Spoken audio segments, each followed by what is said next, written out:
हाँ तो दोस्तों, कैसे हैं आप लोग। मैं हूं नवाज खान और आप देख रहे हैं मेरा यूट्यूब चैनल सामिर खान ब्लॉग। आखिरकार 15 महीनों की जंग के बाद गजा और इसराइल में सीज फायर की खबरें सुनने में आ गई हैं। और यही नहीं बल्कि 20 जनवरी से सीज फायर की जो अमलियत है वो भी अमल में लानी शुरू हो गई है। लेकिन दोस्तों, सोचने वाली बात यह है कि 15 महीनों से जो जंग जारी थी, गजा में इसराइल जो जेनोसाइड कर रहा था या वहाँ पर बॉम्बिंग कर रहा था, उसमें 15 महीनों के बीच में कोई सीज फायर क्यों नहीं हुआ। क्या इसकी वजह यह है कि इसराइल भी हमास की तरह बहुत कमज़ोर हो चुका है। जिस तरीके से हमास के लड़ाकों ने इसराइल से मुकाबला किया है और गजा में जो उनके सोल्जर्स को मारा है या उनको कत्ल किया है, तो क्या इस वजह से इसराइल मजबूर हो गया है सीज़ फायर करने के लिए, या इसकी कोई और वजह है। ये सारी कहानी हम आपको अपने इस वीडियो में बताने जा रहे हैं। अगर आपने हमारे चैनल को सब्सक्राइब नहीं किया है तो जल्दी से सब्सक्राइब कर लें और बेल आइकन के बटन को दबाना ना भूलें। आपको याद होगा दोस्तों, अमेरिकन इलेक्शन से पहले डोनाल्ड ट्रंप ने अपनी कैंपेन के दौरान ये कहा था कि अगर वो अमेरिका के राष्ट्रपति बनते हैं तो अमेरिका सीज फायर करा देगा हमास और गजा में जो जंग जारी है। इन सब में अमेरिका यानी कि डोनाल्ड ट्रंप का ये कहना था कि वो पूरी कोशिश करेंगे, ना सिर्फ कोशिश बल्कि सीज फायर करा के ही मानेंगे। और अब जब यूनाइटेड स्टेट के डोनाल्ड ट्रंप जो हैं एक राष्ट्रपति जीत चुके हैं, राष्ट्रपति का इलेक्शन जीत चुके हैं और बस वो इसका हलफ लेने वाले हैं अपने प्रेसिडेंशियल कोर्स के लिए, अपने प्रेसिडेंशियल जो काम हैं उनके, जो अमेरिका में जो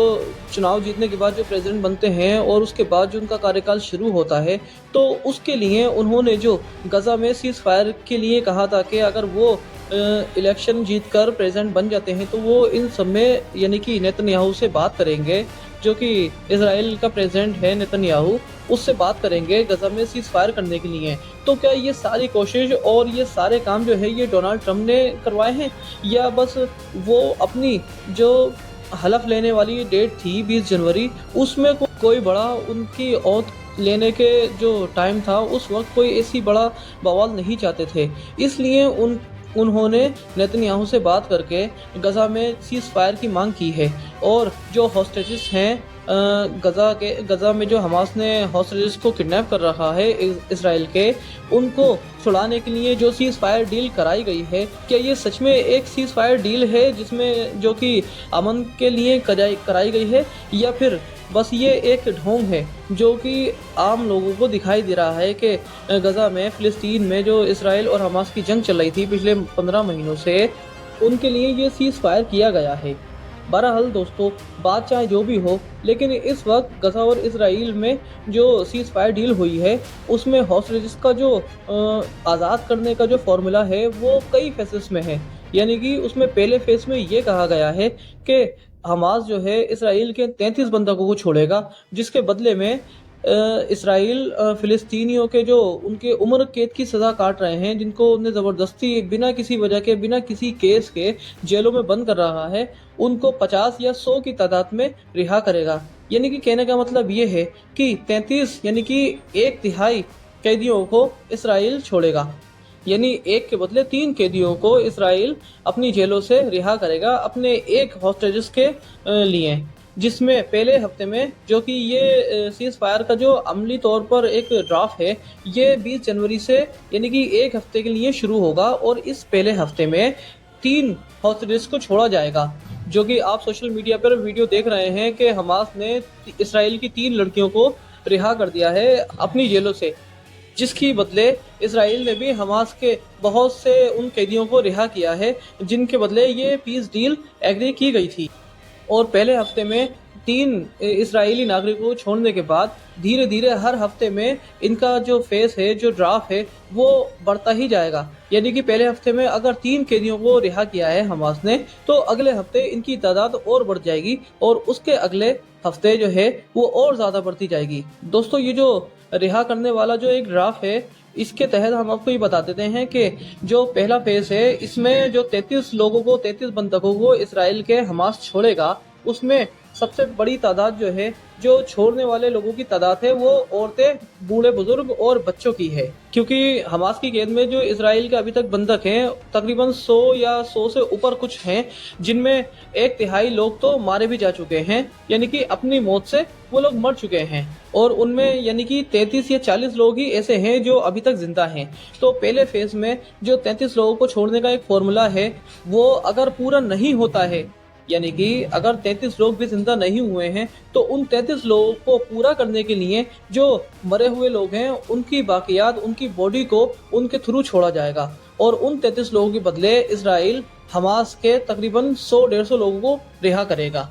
इसी तरह जब आखिरी कैदी तक ये रिवायत चलती रहेगी, ये डील जो है चलती रहेगी। फिर उसके बाद ये कहना मुश्किल है दोस्तों कि ये जंग जो 15 महीने से जारी थी, ये वाकई इसके बाद भी जारी रहेगी। यानी कि पीस डील होने के बाद जब इनके हॉस्टेजेस रिहा हो जाएंगे, तो क्या इन रिहा होने वाले हॉस्टेजेस के बाद क्या इसराइल वापस से गजा पर हमला कर देगा और अपनी सेटलमेंट कायम कर देगा, या ये जो पीस डील हुई है ये आगे भी इसी तरह जारी रहेगी? क्योंकि दोस्तों इसराइल के जो प्रेसिडेंट हैं नेतन्याहू, उन्होंने जो ये पीस डील का जो एक एग्रीमेंट है उस पर साइन किया है, तो उन्हीं के एक पार्टी के लीडर हैं जिन्होंने, जो कि एक इंतशार फैलाने वाले लोग हैं, जो कि हद से ज़्यादा एक हार्ड लाइनर हैं जिनको बोला जाता है, तो उन्होंने नेतन्याहू को धमकी दे दी थी कि हमास से पीस डील साइन करने का मतलब ये है कि इसराइल ने सरेंडर कर दिया है। और इसराइल ने अगर, यानी कि प्रेसिडेंट नेतन्याहू ने अगर इस पीस एग्रीमेंट पर साइन कर दिए, तो मैं उनकी पार्टी से इस्तीफा दे दूंगा। यानी कि उनकी हुकूमत, प्रेसिडेंट नेतन्याहू जो हैं, उनकी हुकूमत गिरने का बहुत इम्कान है।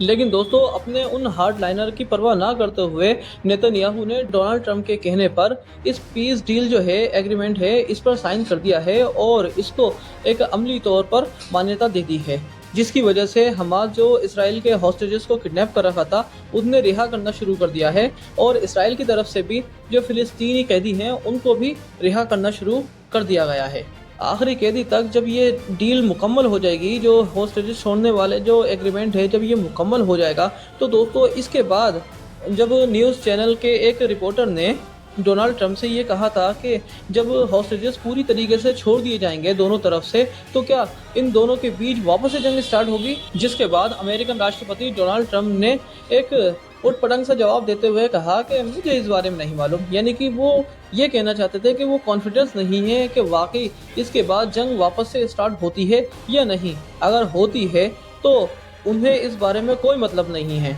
यानी वो बस अपनी जो शपथ लेने की जो एक तारीख थी, उस पर कोई बवाल नहीं करना चाहते थे, उस पर शांति चाहते थे पूरी दुनिया में, जो कि उन्होंने इसराइल से बात करके कुछ वक्त के लिए इसमें पीस डील जो है उसको अमली तौर पर अंजाम दे दिया है। अब आगे क्या होता है, क्या वापस से गजा और इसराइल में जंग स्टार्ट हो जाएगी, इसके बारे में उन्होंने कुछ नहीं कहा है। हम तो दोस्तों आशा यही करते हैं कि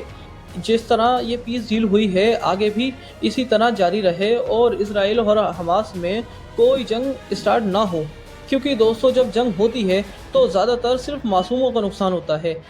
हमास के जो पूरा एरिया है, जिसमें तकरीबन अगर मान के चलें कि 100% घर बने हैं, तो उनमें से 79% घर पूरी तरीके से बर्बाद हो चुके हैं। इस पीस डील के बाद जो हमास के बेचारे बचे कुचे लोग हैं, जिन्होंने जश्न मनाया है कि हाँ अब जो है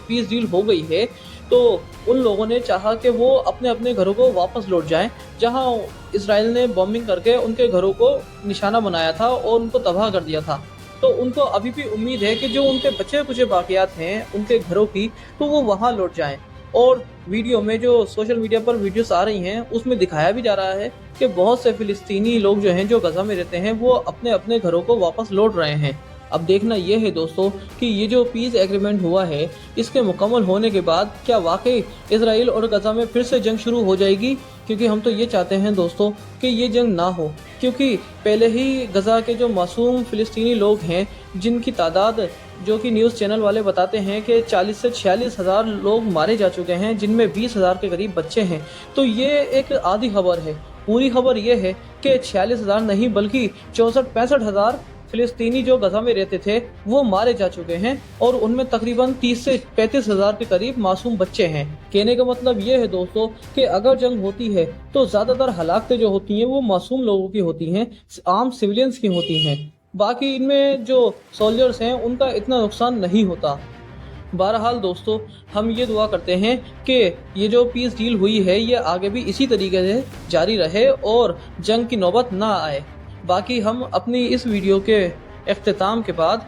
जो भी आगे को फ़िलिस्तीन में यानी कि गजा और इसराइल के बीच होगा वो हम अप टू डेट आपको खबर देते रहेंगे। तब तक के लिए मुझे दीजिए इजाज़त। मैं आपका दोस्त नवाज़ खान।